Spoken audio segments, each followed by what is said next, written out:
two more, 2 more weeks of this, and I'm done. And it's all on you. And whatever you do with it forward, going forward, that's on you. But I hope I've given you enough tools to be able to dig into some passages of Scripture. So, if Gina, you said you were able to get the homework done. Would you like to share what you saw the text meant to the biblical audience? All right, she'll take a shot. So the way I saw it was that this would have been encouragement to them as they went through persecution, and a reminder that if they were suffering, to live in a way that their suffering was for doing good and not because of doing evil. Okay, good. Yeah, I think that's a pretty good summary of it. Excellent. Anyone else get that far on the little sheet? Mr. George. Well, verse 8 is finally, so it's kind of a conclusion, summary. So I think getting to the end of it. Yeah, definitely. Anyone that did do the homework, did you notice something about this passage that seemed familiar to you?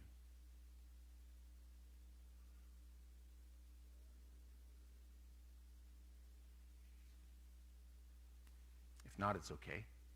Yes, Miss Cindy? For me, like down in verse 18, where Christ also suffered once for us, and it made me think of the one man who brought the sin, and then the one man who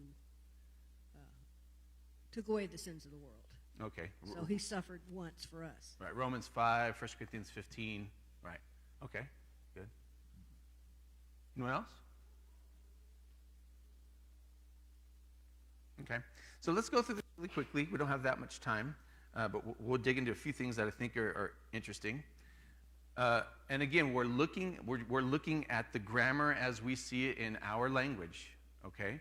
So verse 8 here we have in front of us, and I would like, again, if someone wouldn't mind reading the text, I would appreciate it. I typically do like to do that before we move on. So you can read either from the screen or from the translation before you. Who's the volunteer here? 8 through 4:11? Yes, exactly. Finally, all of you, be like-minded, be sympathetic, love one another, be compassionate and humble. Do not repay evil with evil or insult with insult. On the contrary, repay evil with blessing, because to do this you were called so that you may inherit a blessing. For whomever would love life and see good days must keep their tongue from evil and their lips from deceitful speech. They must turn from evil and do good. They must speak peace and pursue it. For the eyes of the Lord are on the righteous, and his ears are attentive to their prayer.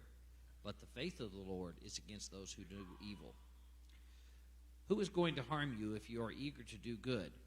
But even if you should suffer for what is right, you are blessed. Do not fear their threats. Do not be frightened. But in your hearts revere Christ as Lord. Always be prepared to give an answer to everything, to everyone who asks you to give the reason for the hope that you have. But do this with gentleness and respect, keeping a clear conscience, so that those who speak maliciously against your good behavior in Christ may be ashamed of their slander. For it is better, if it is God's will, to suffer for doing good than doing evil. For Christ also suffered once for sins, the righteousness for the unrighteousness, to bring you to God. He was put to death in the body, but made alive in spirit. After being made alive, he went and made proclamation to the imprisoned spirits, to those who were disobedient long ago, when God awaited patiently in the days of Noah, while the ark was being built. In it, only a few people, 8 in all, were saved through water. And this water symbolizes baptism that now saves you, also not the removal of dirt from the body, but the pledge of a clear conscience towards God. It saves you by the resurrection of Jesus Christ, who has gone into heaven and is at God's right hand, with angels, authorities, and power in submission to him. Therefore, since God suffered in his body, arm yourselves also with the same attitude, because whomever suffers in the body is done with sin. As a result, they do not live the rest of their earthly lives for evil human desires, but rather for the will of God. For you have spent enough time in the past doing what pagans choose to do, living in debauchery, lust, drunkenness, orgies, carousing, and detestable idolatry. They are surprised that you do not join them in their reckless, wild living, and they heap abuse on you. But they will have to give account to him who is ready to judge the living and the dead. For this is the reason the gospel was preached even to those who are now dead, so that they may be judged according to the human standards in regard to the body, but live according to God in regard to the spirit. The end of all things is near. Therefore be alert and be of sober mind, so that you may pray. Above all, love each other deeply, because love covers over a multitude of sin. Offer hospitality to one another without grumbling. Each of you should be without use whatever gift you have received to serve others as a faithful steward of God's grace in its various forms. If anyone speaks, they should do so as the one who speaks the very words of God. If anyone serves, they should do so with the strength that God provides, so that in all things God may be praised through Jesus Christ. To him the glory and the power forever and ever. Amen. Amen. Thank you, brother. All right, so going back here. Why? Got that extra. Okay. So going back here, we hopefully you start to hear some things that sound familiar to you. Essentially, Peter seems to be repeating what he's already said. He's kind of elaborating on it a little bit more. But he's essentially already said most of this in chapters 1 and 2. And now he's just kind of going a little bit deeper with what he's explaining. And so it's important for us to know, again, if you're just breaking this down in bits and pieces, you'll never notice that. But if you read it and then you go back and you read the whole book, the whole text, you'll start to notice, hey, he already said this. Oh, he said it a different way. And oh, he's saying that again. And you'll see these patterns start to develop of, oh, yeah, now I see the big point of what he's trying to do. Because as I've mentioned before, we can get bogged down in some of these texts and go, well, what does that mean? What is he talking about there? And I don't get it. And then we lose it. And we've spun off and we're missing Peter's point. Okay, so it's important to continue to read the text. Spend some time in it.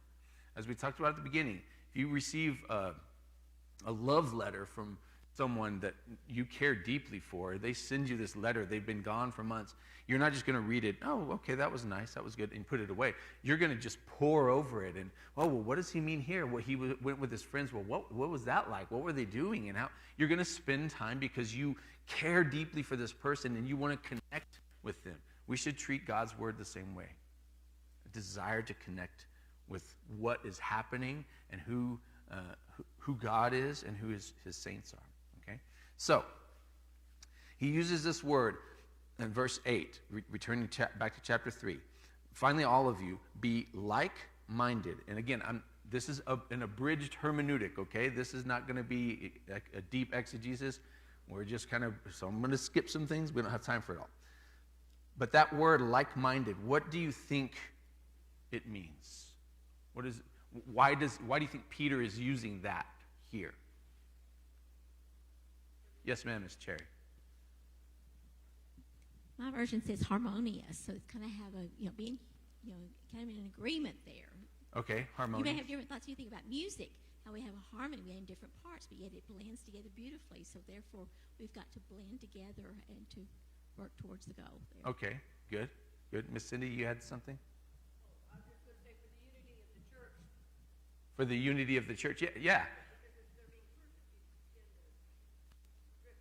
Yes, exactly. The last thing that they need, if they're being persecuted and attacked, is for them to start attacking each other or have all these differences. No, they need to be of the same mind. And I think the larger idea of that, of being of the same mind, is not just in general. It's specific to what Peter is telling them. be like this. Be like-minded. Have unity of mind is maybe the way some other translation has it, or of one mind. It's not just in general, it's specifically this mind. You know, what I'm telling you right now, how Christ was. Be like that. And what's interesting is also the idea of like-minded, but then the next one is sympathetic. What does that word mean?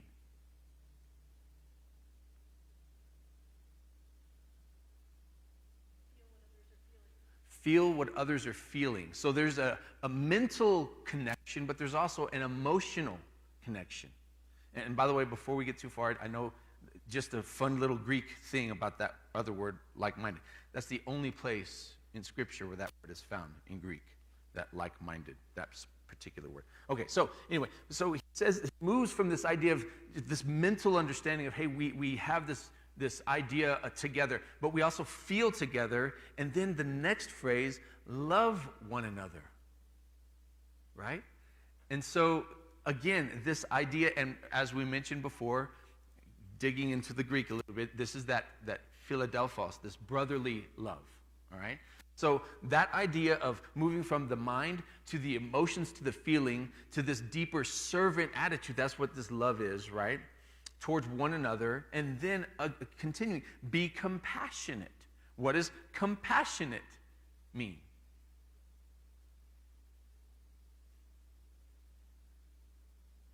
We can break it down pretty easily in English.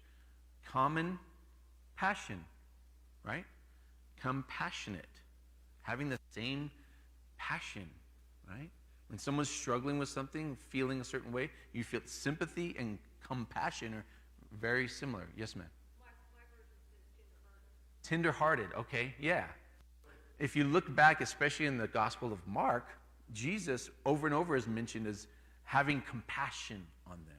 He sees their affliction, their need, whatever it is, and he feels with them or for them. It's like, it hits him right here, right? That's how we should be with one another. I can't have compassion for you if I don't know what you're going through. So we need to spend time together, right? And then lastly, and humble. And off of the tools that I gave you in pages 2 through 4 of that handout, what do we see here? It's a list, right? We also see something else here. The verb. What kind of a verb is it?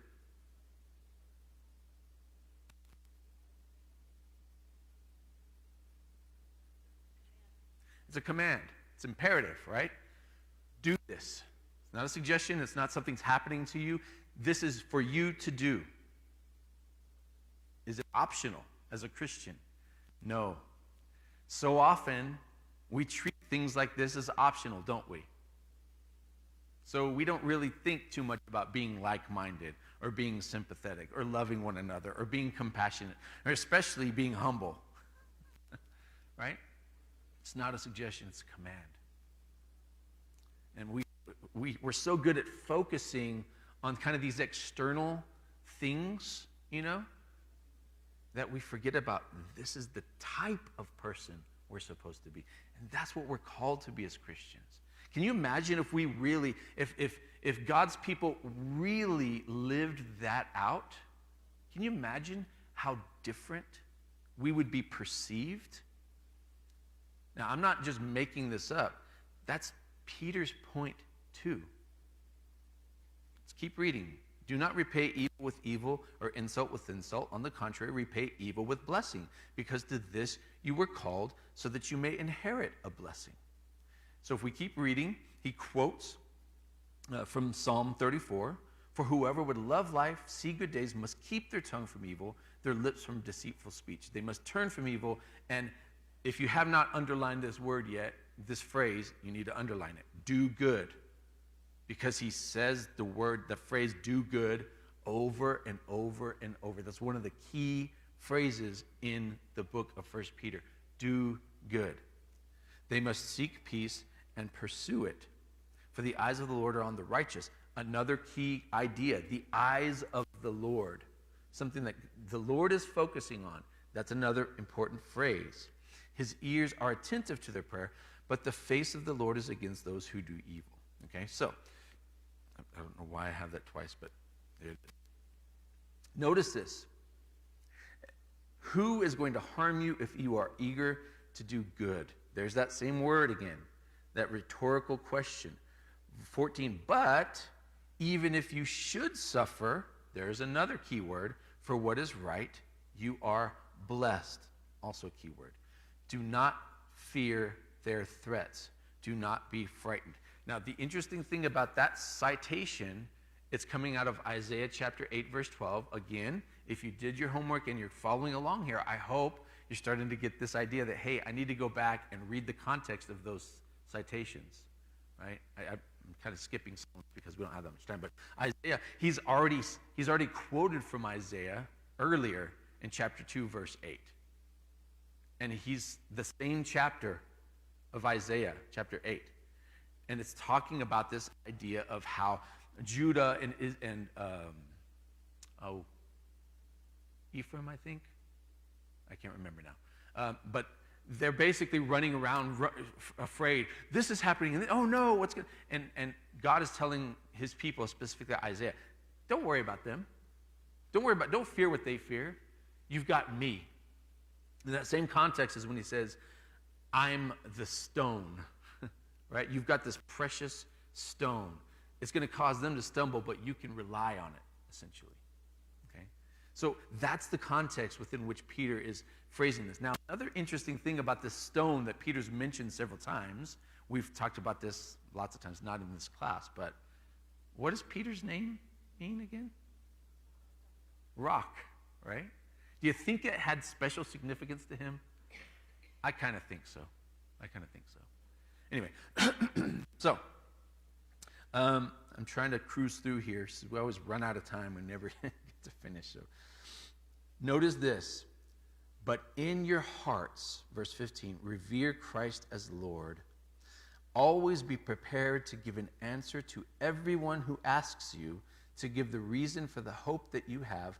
But do this with gentleness and respect, keeping a clear conscience, so that those who speak maliciously against your good behavior in Christ may be ashamed of their slander. For it is better, as if it is God's will, to suffer for doing good than for doing evil. Peter's not just making stuff up, and it's a good idea. His whole point is, look, you are supposed to be lights in this dark world. Act like it. People are looking to you. And if you say you represent Christ, then you better act like Christ. And it's not just for your own sake. This is not about salvation. We've talked about that before, right? The idea of grace, we don't earn it. It's something God gives to us. So our good deeds are not so we can earn our way to heaven. It doesn't work that way. Jesus did that for us. And we'll see this at the end. Our life is meant for God's glory. Another one of the key themes of 1 Peter. All of this do good stuff that he's talking about, it's not so that you get your ticket punched. No. It's because you belong to another. He calls us in chapter 2 slaves. So glorify and honor your master. He uses all kinds of colorful language to get us there, right? So chapter 2, verse 11 through 12 and 15. Somebody that has their Bible open, can you just read that really quickly for me, please? Chapter 2, verses 11 through 12.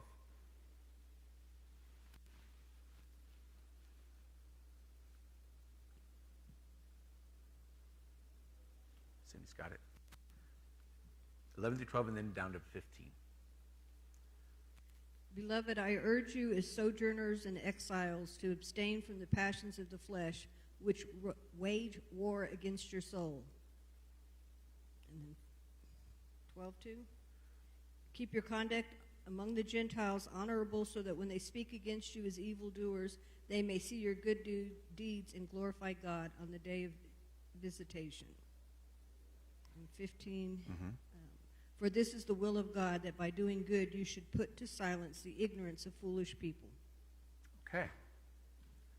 Now you're starting to see this theme that Peter is saying. Do good so that the world sees who God is. God is praised, is glorified on the day he visits us. They say, well, that's the God they serve, right?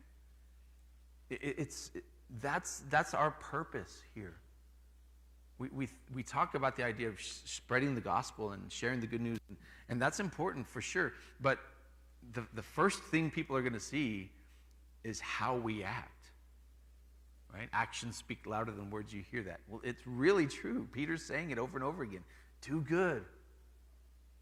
And guess what? When you do good, when you do what you're called upon to do, the world might not like it, but they certainly can't say that they can't condemn you in the same way. They can't call you a hypocrite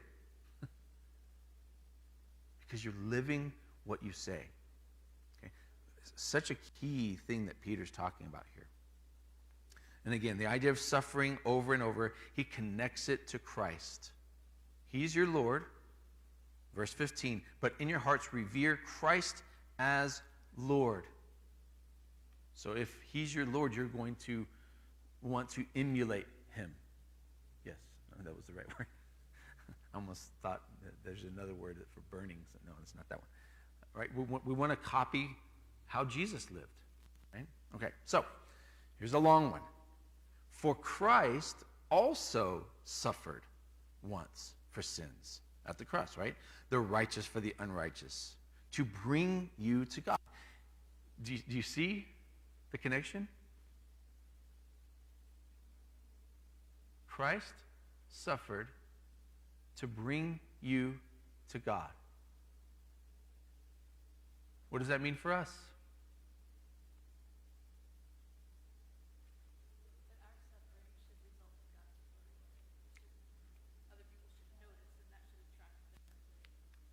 Yeah, our suffering should bring people to God. When we're doing what's right and good, yeah, it's not fun. We don't enjoy it. We're not happy about the suffering itself, but we know that the end result is going to be praise for God. And it's going to result in other people honoring God. And so often as Christians, it's the opposite. I want to do anything but suffer, and we want to have everything comfortable and a safe trip. And in fact, if it's not safe and it's not comfortable, I don't want to have anything to do with it. If there's not air conditioning there, I don't want to be there. And that's such a minor thing, right? We're talking about persecution here, but we don't even want to get to that point. The Christian life is radically different from the world. And we're not just talking about the choice of movies and music. We're not talking about that. We're talking about the deeper underpinnings of what drive you. That's what we're really focusing in on. And that's why Peter has to keep repeating it. because it's hard, right? So, 10:02. Okay. This is important. It comes back into play in chapter 4, around verse 6 or so. So it's important what he's saying here. Christ suffered once for sins, righteous for others, righteous to bring you to God. He was put to death in the body, but made alive in the spirit, in which he also, and some of your translations may had afterwards or something. I don't think the Greek is really pointing to that. I think the Greek is pointing to the spirit part, not the made alive part. And your translation probably should bear that out. In which also he went and made proclamation to the imprisoned spirits, to those who were disobedient long ago, when God waited patiently in the days of Noah, while the ark was being built. In it, only a few people, 8 in all, were saved through water. And this water symbolizes baptism that now saves you also, not the removal of dirt from the body, but the pledge of a clear conscience toward God. It saves you by the resurrection of Christ, who's gone into heaven, is at God's right hand with angels, authorities, and powers in submission to him. Now, you may be wanting me to really dig into what does this mean? Did Jesus go and preach to the dead? And I could really get into that if we want to. But is that Peter's point? Why is Peter talking about this?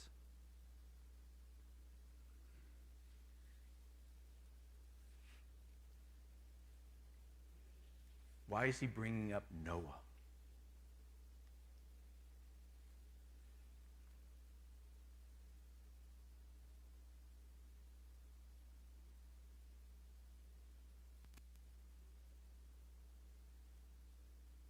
Think of the context. Think of what Peter's been saying around this verse. You don't have to go anywhere else. You don't have to jump to any other passages outside of his letter. You don't have to go anywhere. Patience and endurance? Absolutely. Yes, ma'am. Talking about putting the flesh to death and rising to walk like Jesus. Putting the flesh to death, rising to walk like Jesus did. So the flood and baptism are symbols of that. The flood and baptism are symbols of that. They relate to. See, John, I figured I'd be faster than you running to train. Exactly, right? So this death, there's the symbolic death and there's an actual death. There's a death that we die in the waters of baptism, right? And by that, we are saved. That old self is put away. That sinful self, right? Yes, ma'am. I was thinking also, too, that it's the whole kind of like being a blessing to others and keeping yourself pure. Because Noah did do that. He did preach for all that time, trying to get people to repent. I'm sure there was room on the ark if they wanted to, Yeah. but they didn't. And so the same thing, don't be like the world as far as allowing the body to be polluted, but stay pure. Yeah, being that preaching Noah, right? Now, really quickly, if we want to talk about the spirit aspect of that, you can look back in the same, again, within 1 Peter chapter 1, 11 through 12, this idea of Christ's spirit is the one working in the prophets. It's the one preaching the gospel to these people, even though Peter and Paul and the apostles were the ones preaching it. Peter says the Holy Spirit was the one that told you this good news. So I really think that when he's using this idea, he's talking about Jesus' spirit preaching the gospel, preaching to people. And I really think it's really more talking about what he's connecting it back to that story with Noah. Okay? So that is, again, Peter's point is not trying to get into something of what happens after death. It's not about that. It's really, you know this story, is what he's saying. You know what happened. A whole world was destroyed, and a few were saved. Those who were faithful. Those who put their trust in God. That's what you did when you were baptized. So trust in that is kind of what he's saying. Right? Okay, so time is always against us here. Chapter 4. Again, therefore. What's the therefore, therefore?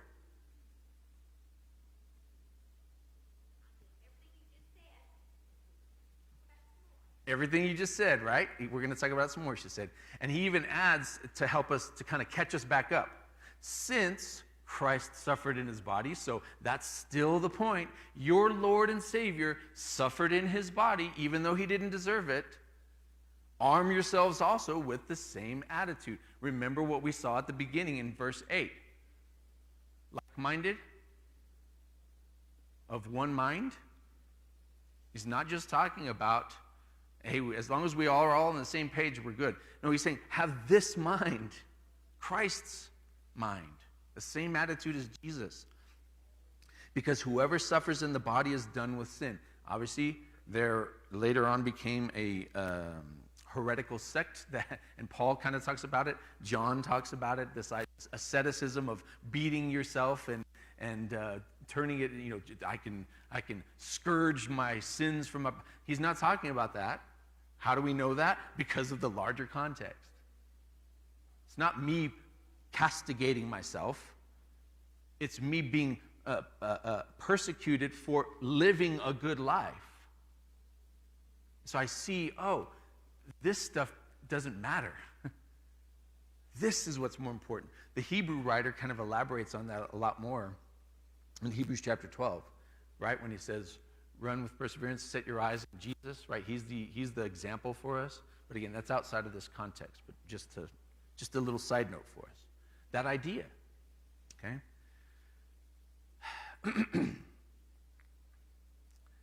Notice, as a result, they do not live the rest of their earthly lives for evil human desires, but rather for the will of God.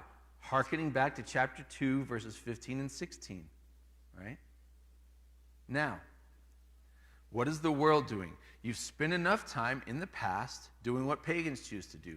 In other words, you've spent enough time doing what the people in Noah's time were doing, living in debauchery, lust, drunkenness, orgies, carousing, and detestable idolatry. If you're going through this study, you have the list of tools. That word detestable is one of those emotional terms, okay? You can mark that as an emotional term. They, who's they? Once again, pronouns. Who's they? The Gentiles, or my translation says pagans, right? The non-believers, right? That's the they. That you do not join them in their reckless, wild living, and they heap abuse on you. So again, this emotional terminology here. But they will have to give account to him who's ready to judge the living and the dead. Once again, we're still going back to what he was talking about earlier, and starting in verse 18. Excuse me. For this is the reason the gospel was preached even to those who are now dead, so that they might be judged according to human standards in regard to the body, but live according to God in regard to the spirit. Once again, this larger context, it doesn't make sense that there is there's a condemnation, and then you come back and you're going to preach to them. The whole context doesn't make sense. He's not talking about that Jesus preached to the dead. It's the people that are dead. Like, they got the gospel too. They suffered too. Maybe Stephen comes to mind, right? Stephen received the gospel message, and then what happened? He started serving, he started preaching, and then what happened? He was killed. So we have these examples. We have Jesus, and they probably have a lot more people that they have in mind. That, well, what about them? You know, they gave their life to Christ, they loved the Lord, and they got killed for it. And Peter's kind of saying, yeah. But look, they were judged. Notice what it says. They were judged according to human standards in regard to the body. The world was judging them and put them to death, right? But live according to God in regard to the Spirit. They weren't worried about what was happening to them in the flesh. They had a bigger thing in mind, just like Jesus did. Okay? So again, when you look at it in the context within which it's written, we don't have to get confused and try to come up with all kinds of theories about, well, what happens when you die? Peter's not talking about that. He's talking about you, your life, right now. You need to live for Christ. You've been called to do that. And then whether you suffer for it or not, whether it's hard on you or not, you're living in the Spirit. Okay? Am I making sense? And the point of this is for y'all to be telling me all of this, but I'm trying to get you to keep doing the homework. That's all right. We'll get there. Next year, y'all you'll be just working through all kinds of passages of Scripture, right? Amen. You got the tools. All right. So, verse 7. The end of all things is near. Hey, remember earlier he said, finally? Therefore, be alert and of sober mind so that you may pray. Emotional terms, tone, right? Those are two tools we see Peter using here. Hey, this is serious. There's not much time. There's an urgency to this, right? Above all, there's this another emotional term, above all, and it's also a comparison. Love each other deeply. That harkens us back to chapter 1, verse 22. That harkens us back to chapter 3, verse 8. Love each other deeply. Because love covers over a multitude of sins. Now, again,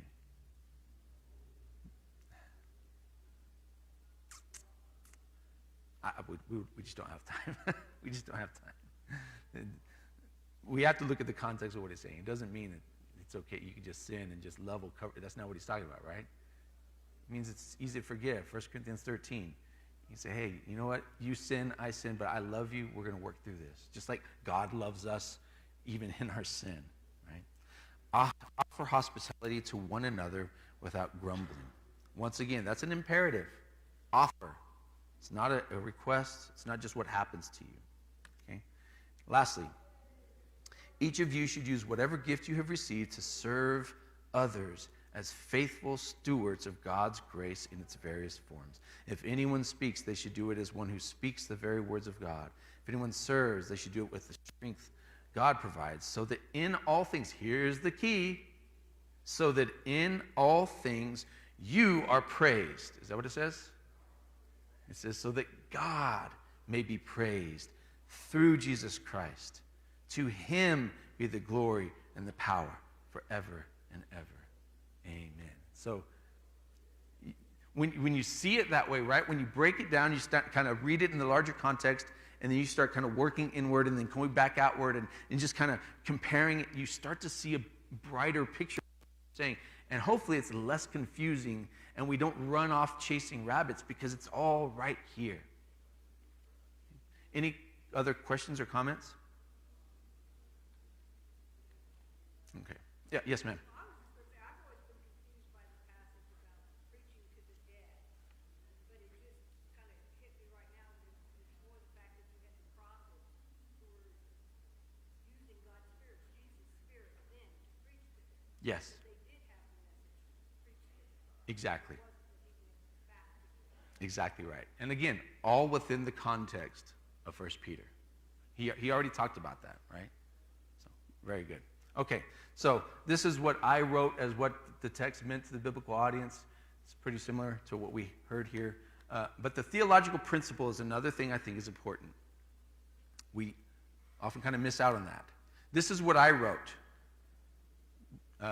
Those that did the homework, would you like to share what you wrote? John? Miss Gina. Do the hustle. She didn't, but I volunteered her. Live like Jesus did, even if it's through suffering, so that in all things God may be praised. That's excellent. Let me erase mine. Right. Does anyone else have the theological principle written down? Mr. George, did you get that? Well, love one another and endure the suffering for Christ's sake. Yeah, absolutely. Excellent. Okay, once again, don't forget this part of it, okay, for yourselves. The practical application is you taking that theological principle that you've seen in the text and writing out practical steps for you in your life. That's why I don't fill it out and give them to you, because they're for you, right? It might look different for you than for me. It's the same theological principle, but I have issues in my life, maybe with my wife or my kids or my work or whatever it is, that I need to use that principle for. And you have those for you. But be specific.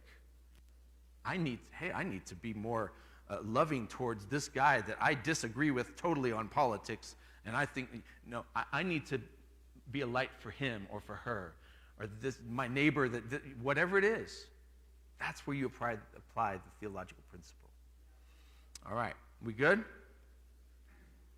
Even if we're not, time is up. So next week, a much shorter one, which I wanted to include with the rest of this. It all goes together, but it's too much. So 1 Peter chapter 4, verses 12 through 19. That should be a lot easier for you. Lastly, I want to say somebody mentioned to me about these sheets that I early on I gave you breakdowns of the passages, like separated everything out. The reason I stopped doing that is because I want you to do that. You may have a different translation than I use. Use your translation, but you can print it out and make your spaces so that you can mark it up as we've looked at previously. Okay? Circle things, underline things, do all the things you need to do, because it's hard to do that in your Bible. Everything's so compressed. All right? We good? Awesome. All right. Thank you. Maurenis. and Elisander. Good to see y'all back. It's awesome. Praise God. Sorry.